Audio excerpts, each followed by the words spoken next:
Indo British advanced pain clinic, నొప్పి మాయం, surgery దూరం. For appointments 9155515563. సుజాత గారు, మీరు చెప్పిన విషయం వింటే నాకే చాలా బాధేసింది. స్టార్టింగ్ జాయింట్ ఫ్యామిలీలో ఉండేదానండి నేను. అంటే మా అత్తయ్య, మరిది, మా ఆయన అందరం కలిసి ఉండేవాళ్ళం. మా ఆయన ఈ మధ్య ఒక ఆరేళ్ల క్రితం పోయారండి, యాక్సిడెంట్లో పోయారు. ఎలా జరిగిందమ్మా? బ్యాంక్ నుంచి రిటర్న్ వస్తుంటే బైక్ యాక్సిడెంట్ అండి, బస్సు గుద్దేసింది.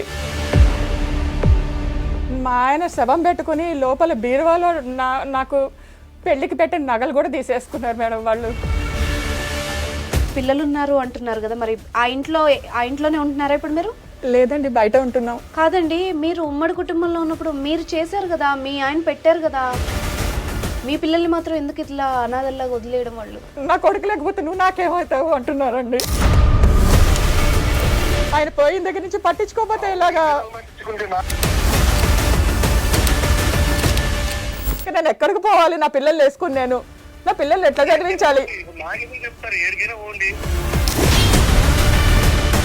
నాకు మొన్న ఎవరో చెప్పారు, ఇల్లు కూడా ఆడపడుచు మీద రాశారని చెప్తున్నారు, నిజమేనా?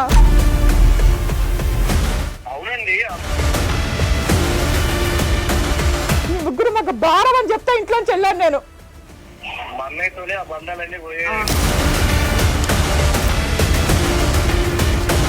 బాధ్యతలు పక్కకు పెట్టండి, ఆమెకు హక్కులు కూడా ఉంటాయి కదా మరి ఆ ఇంట్లో. లీగల్ ఎయిడ్ సర్టిఫికేట్ తీసుకున్నారు, మీ బ్రదర్ లేకుండానే తీసుకున్నారా అండి? అవునండి. అట్లెట్లా తీసుకుంటారా అండి? మీకు ఇంకోటి క్లియర్ గా చెప్తున్నాను ప్రసాద్ గారు, నేను లాయర్ గారు అంత నెమ్మదిగా మాట్లాడను.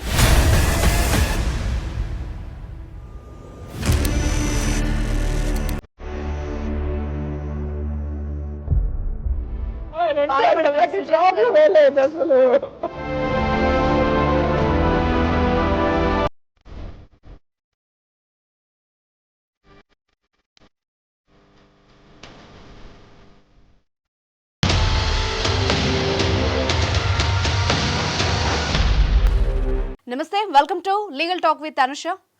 సో వ్యూవర్స్ అందరికీ ఒక రిక్వెస్ట్ అండి, లీగల్ టాక్కి కాల్ చేయాలనుకున్న ప్రతి ఒక్కరు కూడా మీ సమస్యని రాసి వాట్సాప్ ద్వారా అదే నెంబర్కి వాట్సాప్ చేయండి. ఎందుకంటే చాలామందికి ఈ నెంబర్ బిజీ వస్తుంది. సో అందరి కాల్స్ కూడా అటెండ్ చేసే సిచ్యువేషన్ కూడా అన్ని టైంలో ఉండదు. సో తప్పకుండా మీ మెసేజ్ చూసి మేమే మీకు కాంటాక్ట్ అవుతాము, మాట్లాడదాం. నమస్తే అండి శివకుమార్ గారు. మనం అంటే ఎవ్రీ వీక్ ఒక సమస్య తీసుకుని దానికి లీగల్ సొల్యూషన్ ఇస్తున్నాం కదా. సో ఈ మధ్య నాకు దాదాపుగా ఒక 7-8 కాల్స్ వచ్చాయండి. అదేంటంటే, ఒక అమ్మాయి పెళ్ళైన తర్వాత దురదృష్టవశాత్తు అతని హస్బెండ్ కనుక చనిపోతే అమ్మాయికి చాలా అన్యాయం జరుగుతోంది, కొందరి కుటుంబాల్లో జరుగుతోంది. ఆమెకు ఒకవేళ పిల్లలు ఉంటే లిటరల్లీ వాళ్ళు ఒక రోడ్డు మీద పడే పరిస్థితి. ఇంతకుముందు మనం చూసాం, అంటే డివోర్స్ ఇచ్చే టైంలో అమ్మాయికి ఏ భరణం రాకూడదని, లేకపోతే వాళ్ళకి ఏం దక్కకూడదని ఆస్తుల్ని తారుమారు చేసే విధానాలు చాలా చూసాం. బట్ ఇప్పుడు ఇంకా అన్యాయంగా ఆ హస్బెండ్ అనేవాడే ఈ లోకం వదిలేసి వెళ్ళిపోతే అమ్మాయికి ఏమీ దక్కకూడదు అని కుట్రపూరితంగా కొందరు కుటుంబాలు వ్యవహరిస్తున్న తీరు. సో దీని మీద నాకు ఒక కాల్ వచ్చింది. ఆవిడేంటంటే చాలా కష్టపడుతోంది. సో మన స్టూడియోకే వస్తానన్నారు. సో ఆవిడని కూడా పిలుద్దాం, లైవ్లో అసలు ఆమె ఇష్యూ ఏంటి అడిగి తెలుసుకుందాం. నమస్తే అమ్మా. సో సుజాత గారు, మీరు చెప్పిన విషయం వింటే నాకే చాలా బాధేసింది. And thank you so much, మీరు ఇక్కడ దాకా వచ్చారు. ఎందుకంటే ఫోన్లో మాట్లాడడం కంటే కూడా ఎంతో కొంత మీరు లైవ్లో మాట్లాడితే కనుక మాకు చూసే జనాలకు కూడా అర్థమవుతుంది మీ బాధ. అట్ ద సేమ్ టైం మీలాంటి మహిళలు ఎవరున్నా కూడా వాళ్ళకు కూడా ఏదన్నా సొల్యూషన్ దొరికే అవకాశం ఉంటుందని పిలిచాము. అండ్ మీ సమస్య ఏంటో చెప్పండి ఓపెన్గా. మేడం, నా పేరు సుజాత అండి. మా స్టార్టింగ్ జాయింట్ ఫ్యామిలీలో ఉండేదానండి నేను. అంటే మా అత్తయ్య, మరిది, మా ఆయన అందరం కలిసి ఉండేవాళ్ళం. మా ఆయన ఈ మధ్య ఒక ఆరేళ్ల క్రితం పోయారండి, యాక్సిడెంట్లో పోయారు. అసలు ఆయన ఉన్నప్పుడు చాలా బాగా చూసేవాళ్ళు మేడం నన్ను, చాలా చాలా బాగా, అంటే చాలా బాగా చూసేవాళ్ళు. అంటే అసలు నేను అసలు ఎప్పుడు పట్టించుకోలేదు మేడం. అంటే మా అత్తయ్యని కానీ మా మావయ్య గారి వాళ్ళు కానీ మరిది అంటే నాకు అసలు వాళ్ళ మీద కూడా నాకు అంత ఆలోచన ఉండేది కాదు. అంటే అంత బాగా చూసుకునేవాళ్ళు. బ్యాంక్లో పనిచేస్తారండి ఆయన. బ్యాంక్లో పనిచేసి బ్యాంక్లో పనిచేస్తుండేవాళ్ళు. వచ్చిన తర్వాత అయినా మేము బయటికి వెళ్ళినా ఇంట్లో ఉన్నా అంటే మాకు అంత నేను అంత జాయింట్ ఫ్యామిలీలో ఉన్నానన్న ఫీలింగ్ నాకు ఎప్పుడు రాలేదండి. అసలు ప్రేమగా చూసుకునే చాలా అండి, చాలా ప్రేమగా చూసుకున్నారు. అసలు ఆయన పోయిన తర్వాత అసలు నాకు లైఫ్ లేకుండా అయిపోతుందండి. అసలు నాకు అసలు ఎలా జరిగిందమ్మా? ఎలా పోయారు? బ్యాంక్ నుంచి రిటర్న్ వస్తుంటే బైక్ యాక్సిడెంట్ అండి, బస్సు గుద్దేసింది. పిల్లలు ఉన్నారా? ఇంటర్మీడియట్ అండి, ఒక అమ్మాయి ఇంటర్మీడియట్, ఒక అబ్బాయి 8th క్లాస్ చదువుతున్నాడు. మేడం నేను ఇక్కడ వచ్చి మీకు చెప్పడానికి రీజన్ ఏంటి అంటే మా ఆయన చనిపోయాడండి. మా చనిపోయిన స్టార్టింగ్లో మాత్రం కొంచెం మొదల్లో మాత్రం మా అత్తయ్య గారి వాళ్ళు బాగానే ఉన్నారు, అంతా బాగానే చూసుకున్నారు. మా మరిది వాళ్ళు అంతా బాగానే ఉన్నారండి. కొంచెం అంటే ఒక 1 year వరకు బాగానే ఉన్నారు మేడం. ఎందుకంటే ఆయన యాక్సిడెంట్లో పోయారు అనగానే పాలసీలు అవన్నీ వచ్చాయి ఆయనకి. డబ్బులు వచ్చాయి. ఓకే, డబ్బులు వచ్చాయి మేడం, డబ్బులు వచ్చాయి కానీ నాకేమీ ఇవ్వలేదండి. అయ్యయ్యో, నా డబ్బులు నాకేమీ ఇవ్వలేదండి. కానీ 1 year అయితే చూసుకున్నారు.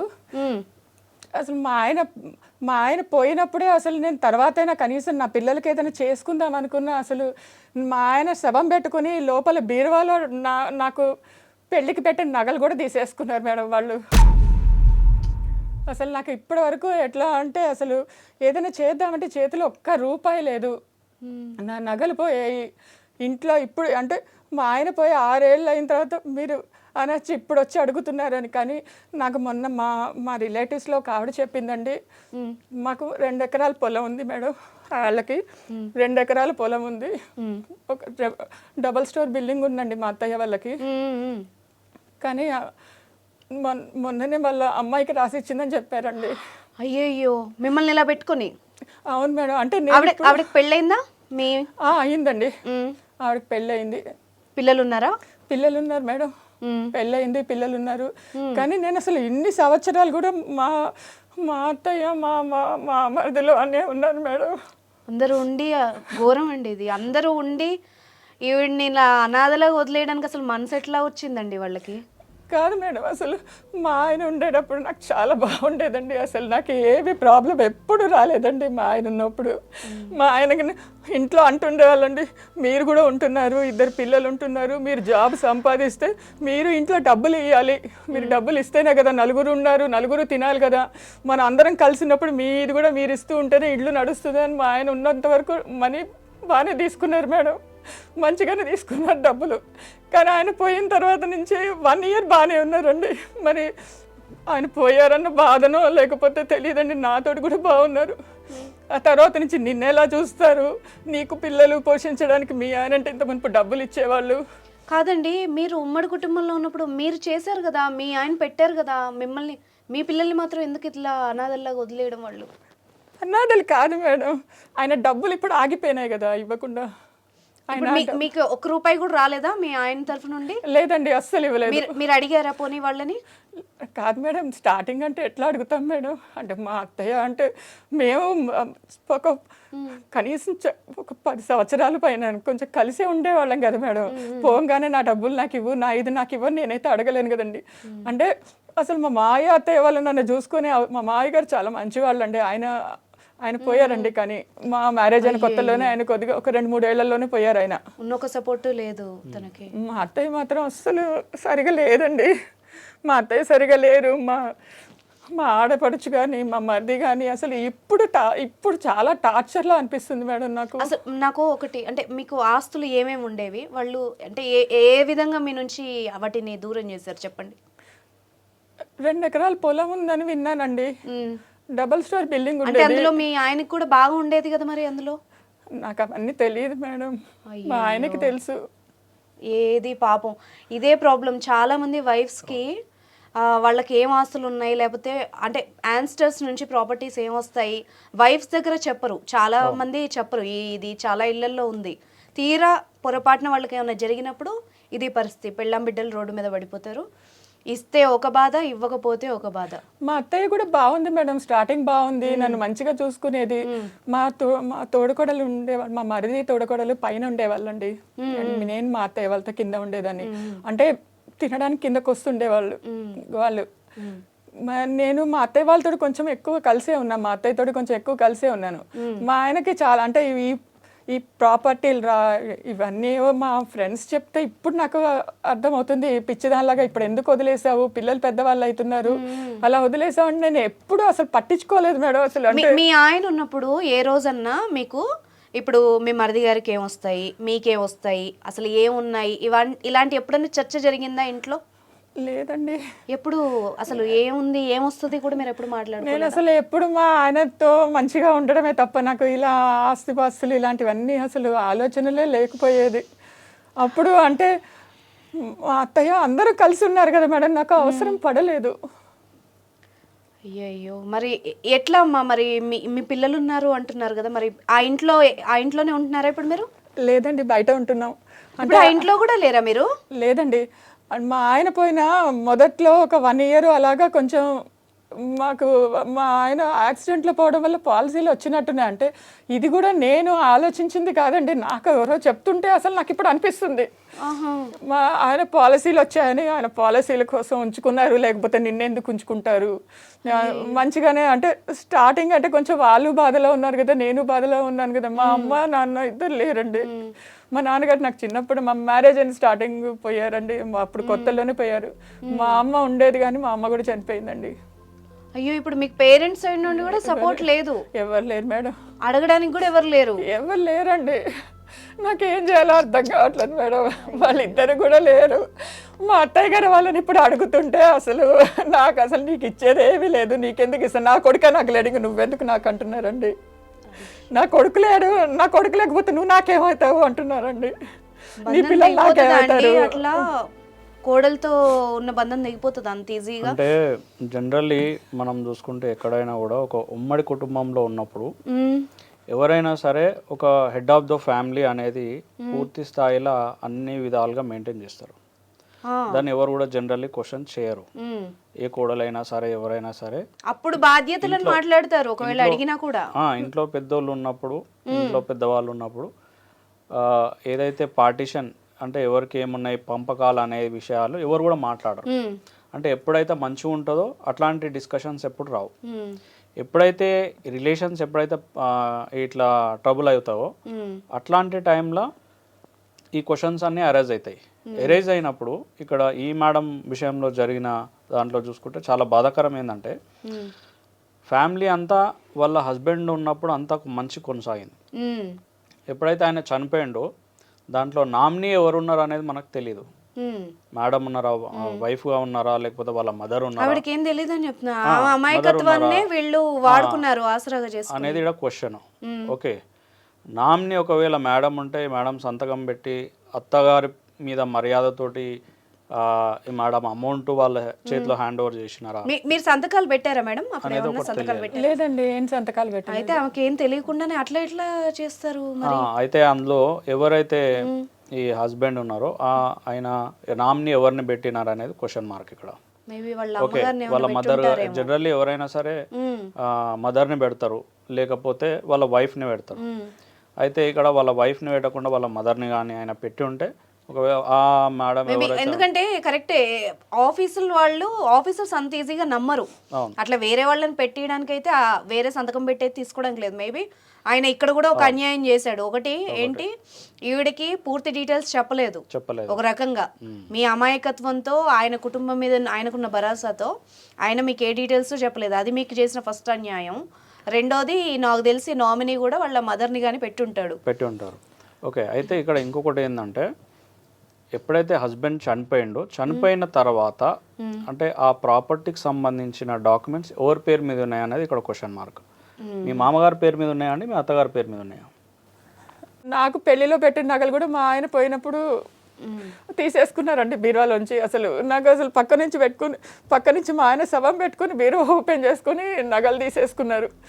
అసలు అదేంటంటే ఇంకా అదేదో నేను ఇంకా ఆయన పోతే ఇంకా మళ్ళీ నావ అంటారేమో, నేను పెట్టి అంటే తర్వాత మా అత్తయ్య అంది, నేను పెట్టిన నగలు నా కొడుకే లేనప్పుడు నీకెందుకు ఇస్తాను నగలు, నీకు ఎట్లా ఇవ్వాలి నగలు, నేను పెట్టినవి నా కొడుకు పోయిన తర్వాత నీకెట్లా వస్తాయి ఆ నగలు. అది కూడా తీసుకుని అవి కూడా ఇప్పుడు నా చేతిలో అసలు ₹1 కూడా లేదండి, నగలు లేవు, డబ్బులు లేవు. ఇప్పుడు నాకు ఒకటి అర్థం కాలేదు, మీకు ఆ 2 అంతస్తులు ఇల్లు ఉందన్నారు కదా, పోనీ మరి మీరెందుకు అక్కడ ఉండట్లేదు, మీరెందుకు బయట ఉండాల్సిన పరిస్థితి ఎందుకుంది? మేడం స్టార్టింగ్ మా ఆయన పోయినప్పుడు డబ్బులు ఇవ్వటం లేదన్నారు కదా, డబ్బులు ఇవ్వటం లేదన్నారని దగ్గరగా వచ్చి జాబ్ ఎత్తుక్కున్నాను మేడం. ఓకే, జాబ్ ఎత్తుక్కున్న తర్వాత ఒక 2-3 నెలలు బాగానే ఉంది. అప్పుడు కొంచెం వచ్చిన జీతం నేను మా అత్తయ్యకే ఇచ్చాను, నేనేమి ఖర్చు పెట్టుకోలేదు. ఎందుకంటే పిల్లలు అక్కడే ఉంటున్నారు, అక్కడే తింటున్నారు, మా అత్తయ్యతో పాటే ఉంటున్నారు, కొంచెం పెద్ద దిక్కు ఉంటుంది కదా అని మా అత్తయ్య దగ్గరే ఉన్నాను. నాకెవరు లేరండి. ముందు పోతున్నా కదా, 7 గంటలకు వస్తావు, 6 గంటలకు వస్తావు, నువ్వు మీ ఆయన ఉంటుంటే నువ్వు ఇట్లా వచ్చేదని కాదు, అసలు నువ్వు ఏం వెలగ పెడుతున్నావు బయట, ఇంత ఊరంతా తిరిగి వస్తే నీ పిల్లల్ని నేను ఎందుకు చూసుకుంటాను. ఇంకా రోజు టార్చర్, ఈ టార్చర్ తోటి నాకు అసలు ఇంకా జాబ్ చేయాలో లోపల అర్థం కాదు. డబ్బులు ఇవ్వకపోతే ఇవ్వలేదు అంటారండి, ఇస్తేనేమో ఊరు మీద తిరిగి వస్తున్నావు అంటున్నారు. నాకు అసలు పిచ్చి పడుతుంది నాకు అలా. ఘోరం ఇది. నేను జాబ్ చేయకపోతే పిల్లల్ని ఎట్లా చూసుకోవాలి మేడం? ఇప్పుడేమో పిల్లలకి ఫీజులు కట్టాలి, పిల్లలకి చదివించాలి అంటే నాకు డబ్బులు అంటే నాకెవరో చెప్పారు మేడం. ఆయన మీ ఇంటి రెంట్లు వస్తున్నాయి కదా, అవెందుకు మీరు అడగకూడదు? అక్కడెక్కడో ఒక ఇల్లు ఉందట మేడం, ఊర్లో ఎక్కడో ఇల్లు ఉంది అని చెప్పారు. ఆ ఊర్లలో వచ్చే వాటికైతే డబ్బులు వస్తాయి, ఏదో పొలం మీదనో వాటి మీద వస్తాయి మేడం. అవే పుస్తకాలు అంటారు, వాటిలో డబ్బులు ఇస్తారట వాళ్ళు. ఎంత 10,000 20,000 వస్తాయి అన్నారు మేడం.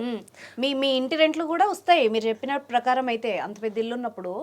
మరి వాటితో అయినా మీకు సాయం చేయొచ్చు కదా, అదెవరు తీసుకుంటున్నారు మేడం? అసలు ఆవిడ ఏమి ఇవ్వటం లేదండి, అందుకనే వచ్చాను ఇక్కడికి. ఆవిడ ఏమి ఇవ్వటం లేదు. నేను ఇన్నాళ్ళు విడిగా ఉండి నా పిల్లలు నేను ఏదో కొంచెం వచ్చిన దాంట్లో అయినా తింటున్నాం, ఒక చిన్న ఇంట్లో రెంట్ తీసుకుని అయినా ఉంటున్నాము, తింటున్నాము అంటే తర్వాత అయినా కనీసం మా ఆయన ఆస్తి వస్తుందిలే, పోనీ ఏదో ఒకటి వస్తుందిలే, మా ఆయన పోయినా కూడా వాళ్ళు డబ్బులు ఇస్తారు, ఆ పిల్లలకి ఏదైనా చూసుకుందామని. ఇప్పుడు ఎందుకు వాళ్ళ సైడ్ వెళ్ళడం, వాళ్ళ జోలికి వెళ్ళడం అని నేను ఆగిపోయాను. అసలు ఏమీ లేదు మేడం. ఆ ఇల్లు కూడా వాళ్ళ అమ్మాయికి ఇచ్చేసారట. ఆ ఇల్లు వాళ్ళ అమ్మాయికి ఇచ్చారు. మా మరిదేమో ఆ ఇంటి నుంచి ఏం ఖాళీ చేయడండి, ఎందుకంటే ఫస్ట్ నుంచి ఆయన పైననే ఉంటాడు. ఇంకా వాళ్ళు జాయింట్ ఫ్యామిలీ అన్నట్టే. మా అత్త కింద ఉంటది. అసలు నన్ను ఇంత కూడా బేర్ చేయలేదు. పిలిచారమ్మా? లేదండి, పిలవలేదు. అయితే మొత్తానికి అంటే మీ ఆయన పోయిన తర్వాతేనా ఇవన్నీ పంచుకున్నారు వీళ్ళు? మేడం అసలు పంచుకున్నారో లేదో కూడా నాకు తెలియదండి. నాకు చెప్పారు, మా రిలేటివ్స్ లో చెప్పారు. ఇన్ఫర్మేషన్ కూడా ఏం లేదండి.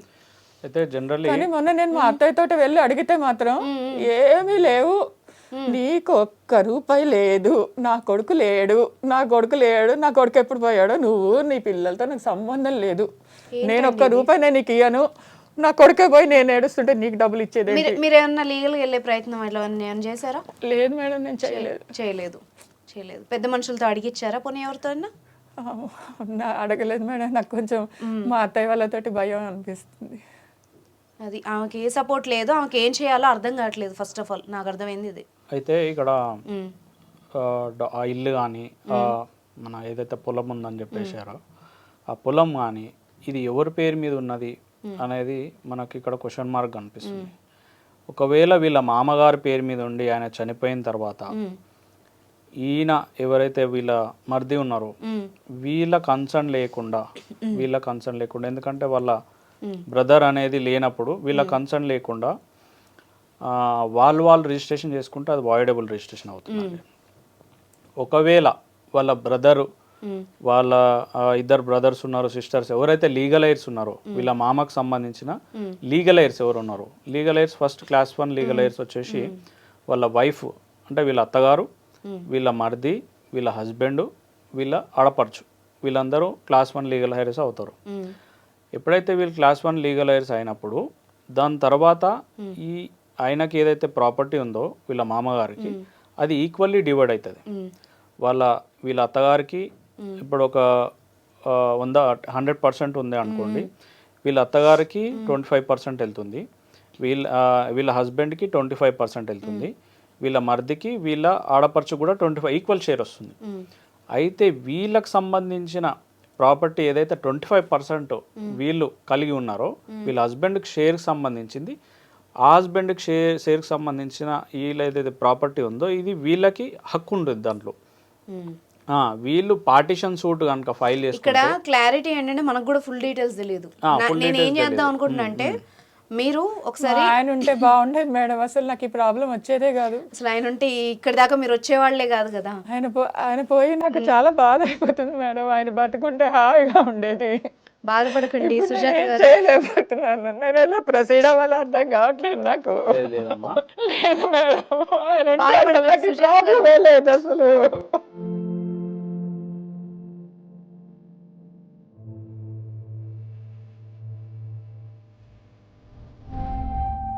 సుజాత గారు ఒక నిమిషం ఆగండి. ముందుకెళ్దామంటే నాకు అంత సపోర్ట్ లేదండి. సరే, నాకు ఒకసారి ఫస్ట్ మీ అత్త మాట్లాడుతుందా? మాట్లాడదా? సరే, మీ మరిది నెంబర్ ఇవ్వండి.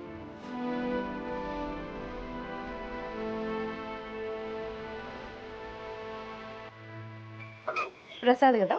హలో హలో ప్రసాద్, నేను మీ వదిన్ని మాట్లాడుతున్నా.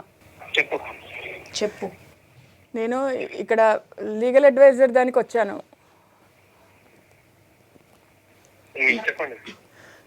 ఏం లేదు అండి, పిల్లలకి ఏదైనా చూడండి. ఇన్నాళ్ళు నేనేం రాలేదు.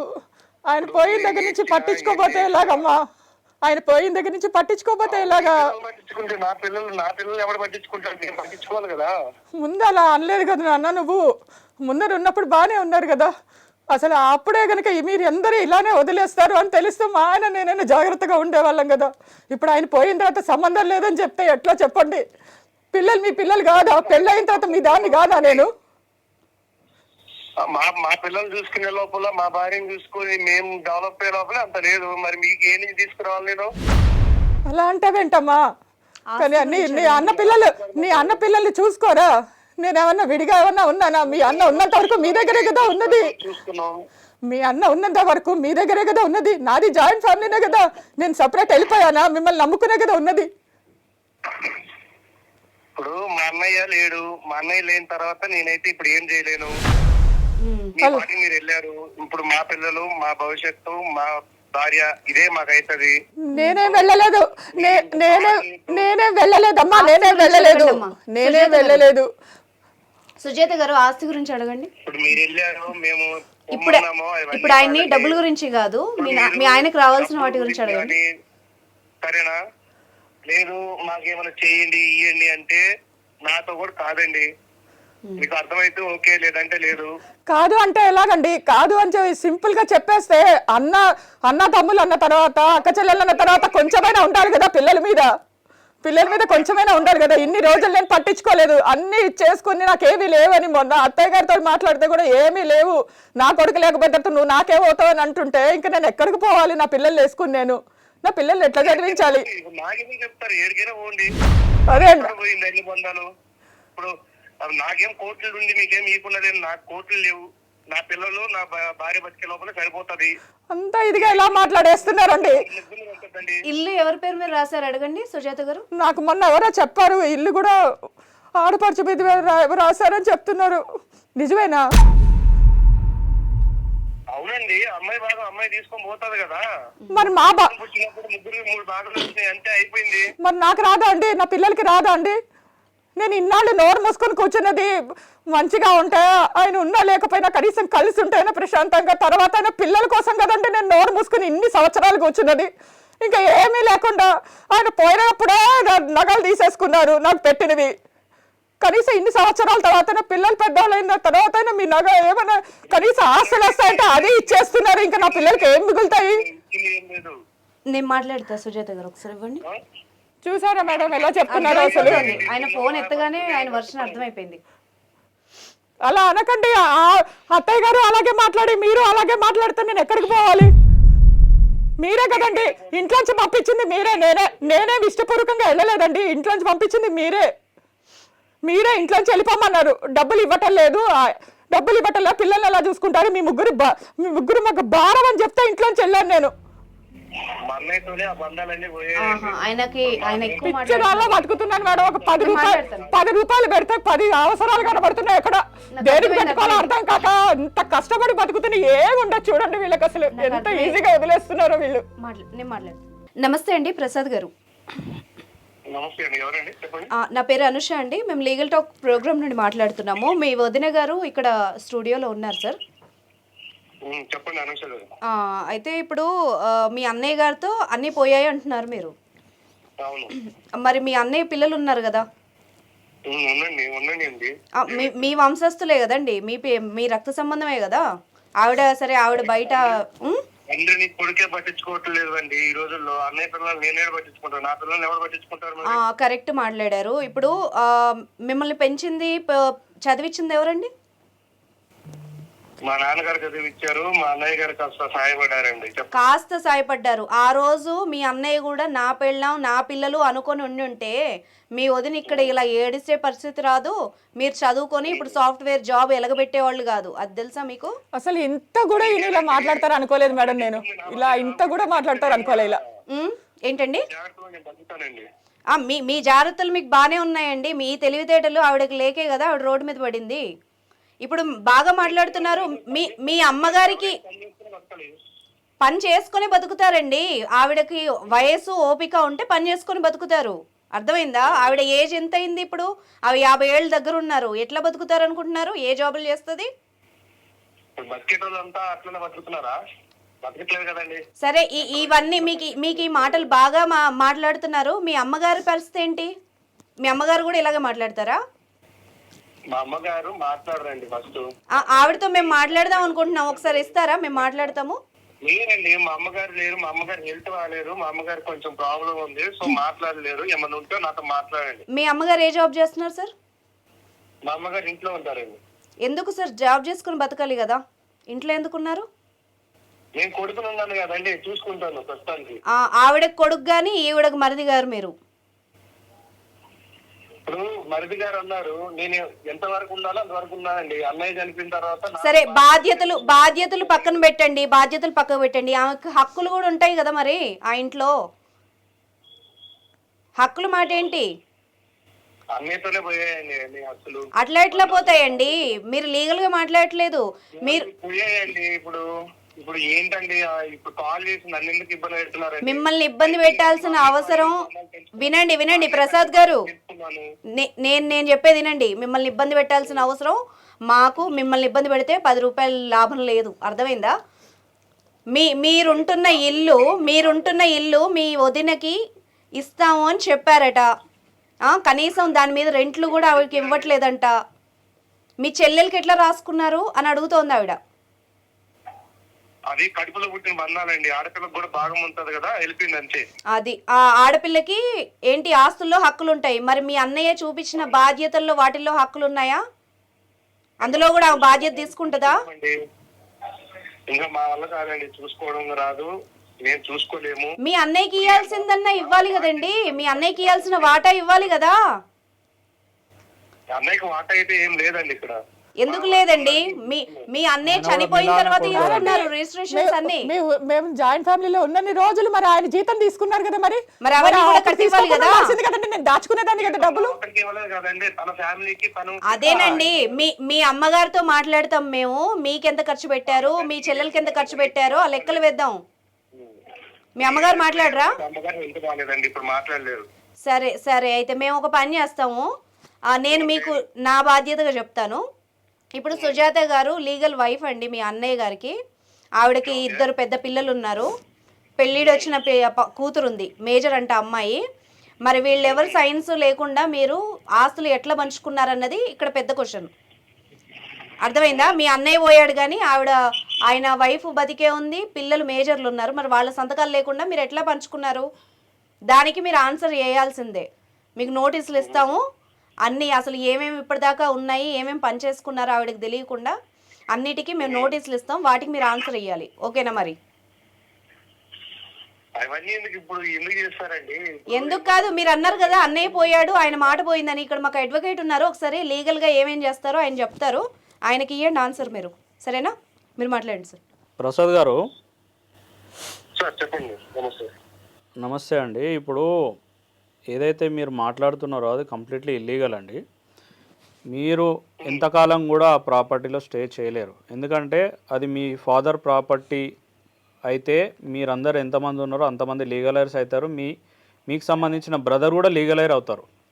ఓకే, ఆయనకు కూడా 25% ఎంతైతే ఉందో దాంట్లో మీ నలుగురు షేర్ కంపల్సరీ ఈక్వల్ అవుతుంది. మీ బ్రదర్కి వచ్చిన షేర్ కంపల్సరీ మీ వదిన గారికి వాళ్ళ పిల్లలకు అనేది కంపల్సరీ ఇవ్వాల్సిందే అండి. ఒకవేళ మీరు ఇవ్వకుండా మీకు సంబంధించిన రిజిస్ట్రేషన్ మీ బ్రదర్ చనిపోయిన తర్వాత ఆయన సంతకం లేకుండా మీరు ఎటువంటి ట్రాన్స్ఫర్ మీ ఆ ప్రాపర్టీస్ ఏదైతే మీ పైన రిజిస్ట్రేషన్ చేసుకున్నారో మీరు కానీ మీ సిస్టర్స్ కానీ అవన్నీ వాయిడ్ చేస్తామండి. అవన్నీ మేము కోర్టులో నల్ అండ్ వాయిడ్ చేయాల్సి ఉంటుంది. మీరు ఏదైతే వీళ్ళకి రావాల్సిన షేర్ ఏదైతే ఉందో వీళ్ళు కూడా ఇప్పుడు మీరు లీగలైజ్ సర్టిఫికేట్ తీసుకున్నారు, మీ బ్రదర్ లేకుండానే తీసుకున్నారా అండి? అవునండి. అట్లా తీసుకుంటారండి? మా బ్రదర్ లేకుండా మా బ్రదర్ చనిపోయిన తర్వాత ఇంకా ఎవరికి అవునండి.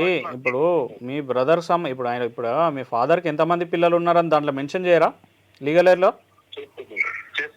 మరి చేసినప్పుడు ఆయన కూడా రావాలి కదండి ఈక్వల్ షేరు. వాళ్ళు అవన్నీ తెలిసే సైడ్ చేసి చేసుకున్నారు. బ్రదర్ లేకపోతే ఆయన షేర్ ఎక్కడికి పోదండి. బ్రదర్ లేకపోతే ఆయనకి ఎవరైతే వైఫ్ ఉన్నారో ఆయనకి ఎవరైతే చిల్డ్రన్ ఉన్నారో వాళ్ళు కూడా లీగలైజ్ అవుతారండి.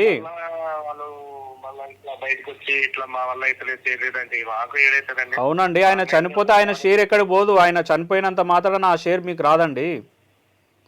ఆ షేర్ వాళ్ళ సంబంధించిన భార్య పిల్లలకి వెళ్తుంది కానీ మీకు మాత్రం రాదు ఆ షేరు. లీగల్ గా మీకున్న రైట్స్ అన్ని మీరు ఉపయోగించుకుందరమ్మా, అర్థమైందండి? ప్రాబ్లం లేదు. మీకు ఎంత హెల్ప్ కావాలో ఇప్పుడు మేము ఫైల్ చేసి దాన్ని క్యాన్సిలేషన్ ఆఫ్ సేల్ డీడ్ కానీ లేకపోతే ఇంకేదైనా ఫైల్ చేసి నల్ అండ్ వాయిడ్ చేయాల్సి వస్తుంది. మళ్ళీ చేసే అవకాశం ఉంటుంది, క్యాన్సిల్ చేసే అవకాశం ఉంటుంది. ఇప్పుడు ఆయన షేర్ అనేది ఎంతైతే ఉందో ఆయన షేర్ కంపల్సరీ ఆయన చనిపోయిన తర్వాత మీరు చేసుకున్నారు కాబట్టి ఆయన షేర్ ఎంత అయితే ఉందో అది కంపల్సరీ వాళ్ళ భార్య పిల్లలకు అనేది చెందుతుంది. మీరు ఇంకా ఇట్లనే చేసుకుంటూ పోతే మీకు సంబంధించిన ప్రాపర్టీస్ అన్ని లిటిగేషన్లో పడతాయి. దానిపైన మీరు లోన్ కానీ లేకపోతే ఇంకేం కానీ అప్లై చేసుకోలేరు. దాని తర్వాత ఆ ప్రాపర్టీ డిస్ప్యూటెడ్ ప్రాపర్టీ అయింది అని అంటే ఫ్యూచర్లో దానికి మార్కెట్ ఉండదు, దానికి ఎటువంటి ఫర్దర్గా ఫీచర్స్ ఉండవు. ఓకే, అది డిస్ప్యూటెడ్ ప్రాపర్టీ కింద పడిపోతుంది. పడిపోయిన తర్వాత దాంట్లో మీరు ఎటువంటి యాక్ట్స్ కానీ లేకపోతే ఇంకేం చేసుకోవడానికి కూడా ఉండవు. మీ వదిన పిల్లలు కనుక కేసు మీ పైన వేసిరు అనుకోండి కంపల్సరీ అది డిస్ప్యూట్ అవుతుంది, లిటిగేషన్లో పోతుంది. మీరు ఏదైతే మీ బ్రదర్ ఈక్వల్ షేర్ ఏదైతే ఉందో మీ నలుగురికి ఆ ఈక్వల్ షేర్ వస్తుంది. ఆ ఈక్వల్ షేర్ ఏదైతే ఉందో ఆ షేర్ని మీరు కంపల్సరీ మీ వదిన గారికి వాళ్ళ పిల్లలకు కంపల్సరీ ఇవ్వాల్సి ఉంటుంది. మీరు అట్లా ఇల్లీగల్గా ఎట్లా పడితే అట్లా మీరు చేసుకొని ఎట్లా పడితే అట్లా బిహేవ్ చేస్తామంటే అది తప్పు, అది పద్ధతి కూడా కాదు. మీకు క్లారిటీగా చెప్తున్నాను సార్. ఆవిడకి ఇక్కడికి వచ్చి మేడం ఉన్నన్ని రోజులు వాళ్ళ డబ్బులు మేము తినలేదండి, మా ఆయన సంపాదనతోటే మేము తిన్నాం. ఆవిడ ఒక పెద్ద ఫైల్ పట్టుకొని వచ్చి ఆమె హెల్త్ ఇష్యూస్తో బాధపడుతూ నా దగ్గర ఉన్నాయి ప్రిస్క్రిప్షన్స్, ఎంత పెద్ద ఫైల్ పట్టుకొని వచ్చింది ఆమె హెల్త్ ఇష్యూస్తో. ఆ పిల్లలకి ఏం పెట్టుకుంటుంది, ఆమె ఏం తింటుంది? ఒక ఒంటరి వీడో మహిళ ఆమె సొసైటీని ఎట్లా ఫేస్ చేస్తుంది అనుకుంటున్నారు? మగాడిగా మీరే ఇన్ని మాటలు మాట్లాడుతున్నారు. ఒక జాబ్ ఉండి మీరు బతికుండి మీ భార్య పిల్లల్ని చూసుకోవడం మీకు పెద్ద టాస్కా? ఒక ఒంటరి ఆడది 50 ఏళ్ళ వయసులో ఇన్ని హెల్త్ ఇష్యూస్ పెట్టుకొని రూపాయి లేకుండా రోడ్డు మీద పడి పిల్లలు పెంచుకోవాలా? ఎంత బాగా చెప్తున్నారండి న్యాయం మీరు. మీకు ఇంకోటి క్లియర్గా చెప్తున్నాను ప్రసాద్ గారు, నేను లాయర్ గారు అంత నెమ్మదిగా మాట్లాడను. ఒకటి ఏంటంటే మీరు ఇల్లీగల్గానే చేసుకున్నారు ప్రతి రిజిస్ట్రేషను, గుర్తుపెట్టుకోండి. అవన్నీ ఆయన చెప్పినట్టు వాయిడ్ ఎలా చేయిస్తామో మీ వదిన గనక మీ మీద ఒక కంప్లైంట్ ఇస్తే ఎవరెవరు సహకరించిన మీ అమ్మగారి మీద మీ మీద కూడా కేసులు అవుతాయి, అది కూడా గుర్తుపెట్టుకోండి. ఆవిడేం మా అమ్మగారు అంత ఇది లేదండి. మా అమ్మగారు అంత ఇది లేదు. మా అమ్మగారు ముందే హెల్త్ మా అన్నయ్య కదా మీ బాబు ప్రసాద్ గారు వినండి, వదిన కూడా అమ్మే. ఎంతసేపు మీ అమ్మ నాన్నగారు నీకు భలే కోపం వచ్చిందే, చూసారా ఇట్లా మాట్లాడుతున్నాడా? మీ అమ్మగారికి ఆరోగ్యం బాగాలేదు, మరి మీ వదిన కూడా మీ అమ్మే కదా. ఇంటి నుంచి బయటకు వెళ్ళిన దగ్గర నుంచి ఇప్పటి వరకు ఒంట్లో బాగాలేదండి నాకు కూడా. మీ అమ్మే కదా, ఇంకొక అమ్మ అనుకో, తప్పేంటి? అనుకుంటా పోతే ప్రపంచం అంతా అమ్మని అనుకుంటా పోతే నా బతికేందండి. మీరు ఎన్ని చెప్పినా వినేలాగా లేరు ప్రసాద్ గారు. మేమైతే మా సైడ్ నుంచి మేము చెప్పాం, మేము లీగల్గా వెళ్తాము. ఈ ఇష్యూస్ వద్దు అనుకుంటే ఇమ్మీడియట్గా మీరు ఖచ్చితంగా మీ వదిన్ని రానివ్వాల్సిందే. ఆవిడ పోర్షన్లో ఆవిడ ఉంటుంది, ఓకేనా? దానికి కూడా మేము లీగల్గా మాట్లాడదాం. నేను అదే చెప్తున్నాను, మాట్లాడదాం. అందుకే మీరు వేరే వేరే థాట్స్ పెట్టుకోకండి. ఇప్పటిదాకా నేను అదే చెప్పాను, వేరే వేరే థాట్స్ పెట్టుకోకండి. ఆవిడ బతకాలి, మీరు బతకాలి, కలిసి బతకండి. ఆవిడ కొంచెం తోడు ఉండండి. అట్లీస్ట్ ఈ ఏజ్లో ఆమెకు ఆడపిల్ల ఉంది అని బాధపడుతోంది. మీకు కూడా చిన్నపిల్లలు ఉన్నారు కదా, రోజులు ఎలా ఉన్నాయి తెలుస్తలేదా మీకు? రేపు జరగకూడదు. మీరు జాగ్రత్తగా ఉన్నారండి. మీ అన్నయ్య కూతురు కూడా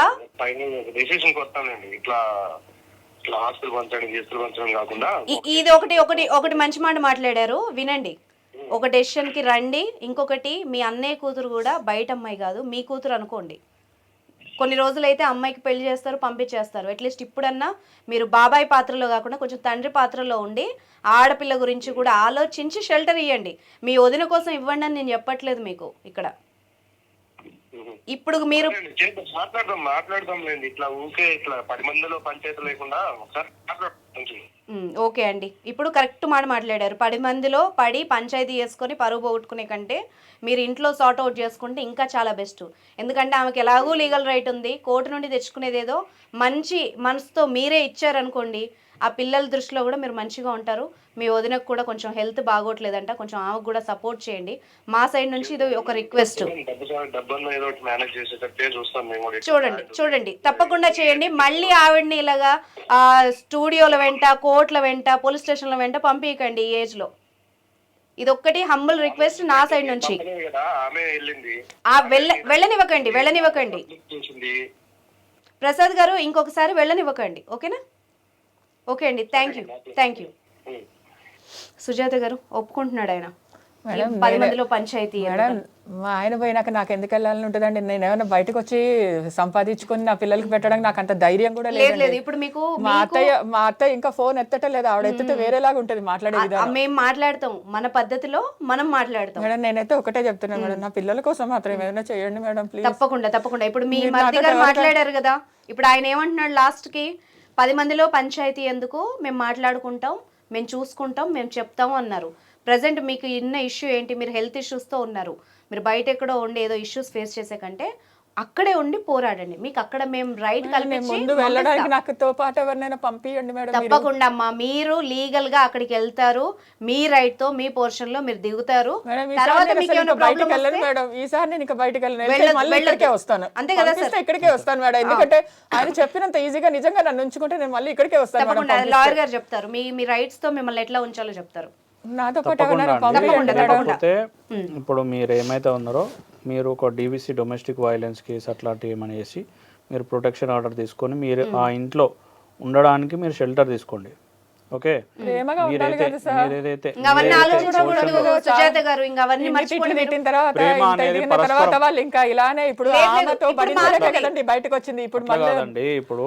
ఇప్పుడు ఏదైతే ఆయనకి లీగల్ కాన్సిక్వెన్సెస్ ఏమున్నాయో తెలియక ఆయన చేసి ఇన్ని రోజులు తెలియదు వాళ్ళకి, ఇప్పుడు తెలుసు కదా. ఇప్పుడు మనం ఏదైతే చెప్పినామో అది గనక వాళ్ళు తెలిసి ఉంటే ఈ విధంగా ఉండేది కాదు. ఇప్పుడు ఏదైతే ఆయన తెలుసుకున్న తర్వాత ఫర్దర్గా మీరు ఒకసారి వెళ్ళి చూడండి. చూసిన తర్వాత మీరు ఏదైనా ఉంటే నాకు కాల్ చేయండి, చెప్పండి. నా దగ్గర నుంచి అయితే మీకు ఏ ప్రాబ్లం రాదు మేడం. నేను అక్కడికి వెళ్ళిన తర్వాత నా పిల్లల కోసమైనా నేను మంచిగా ఉంటాను మేడం. అక్కడ నా దగ్గర నుంచి ప్రాబ్లం రాదు, వాళ్ళ దగ్గర నుంచి రావాలి మేడం. ఫర్దర్గా ఏమైనా ఉంటే నోటీస్ పంపిద్దాం. ఆల్రెడీ ఆయన సెటిల్మెంట్ చేసుకుందాం అని చెప్పేసి మాట్లాడుతున్నాడు. మీరు ఒకసారి అమికబుల్గా కూర్చొని మీరు ఒకసారి సెటిల్మెంట్ చేసుకొని అక్కడ ఉండే విధంగా, లేక మీకు షెల్టర్ ఒకటి దొరికితే దాని తర్వాత మీరు ఏ ఇన్కమ్ సంపాదించుకున్నా, లేకపోతే మీ హస్బెండ్కి సంబంధించిన షేర్ కానీ అన్ని నా మాట వినండి. ఎందుకంటే మీరు బయట ఉండి పోరాటంలో మీరు ఒంటరిగా పోరాడాలి. మీరు ఆ ప్లేస్ లో ఉండి మీరు కనుక కొట్లాడితే మీ వెనక ఇప్పుడు మేము సపోర్ట్ ఉన్నామా, లీగల్ గా మీకు హక్కులు ఉన్నాయా, ఇవన్నీ ఉన్నాక మిమ్మల్ని అక్కడ నుంచి జరిపే వాళ్ళు లేరు. సో మీరు అక్కడ ఉండడమే కరెక్ట్, మీకు సేఫ్ కూడా. వెళ్ళేటప్పుడు మీరు ఎవరైనా తప్పకుండా అమ్మా. ఇప్పటికీ మీ ప్రాబ్లము నేను చెప్తున్నాను, ఈ రోజుకి నీ ప్రాబ్లము 80% క్లియర్ అయింది. మేడం ఒక్కసారి నన్ను నా ఇంటికి వెళ్ళిన తర్వాత నా పిల్లలతో వెళ్ళాక నేను బయట కాలు పెట్టను మేడం. ఓకే నా పిల్లలు పెళ్ళి అయ్యి నా పిల్లలు చదువులు అయ్యే వరకు నేను నా ఇంటి నుంచి కాలు పెట్టను. అది మీ ఇల్లు అండి, మీకు హక్కు ఉంది, మేము చేస్తాం. ఓకేనా? రైట్ ఉందండి. ఒక్కదాన్ని నేను వెళ్ళలేదు మేడం. ఇప్పుడు మాత్రం మీరు ఎవరైనా షూర్ పంపించాలి. షూర్. ఓకేనా? నేను చెప్పింది మీకు సబబుగా ఉందా?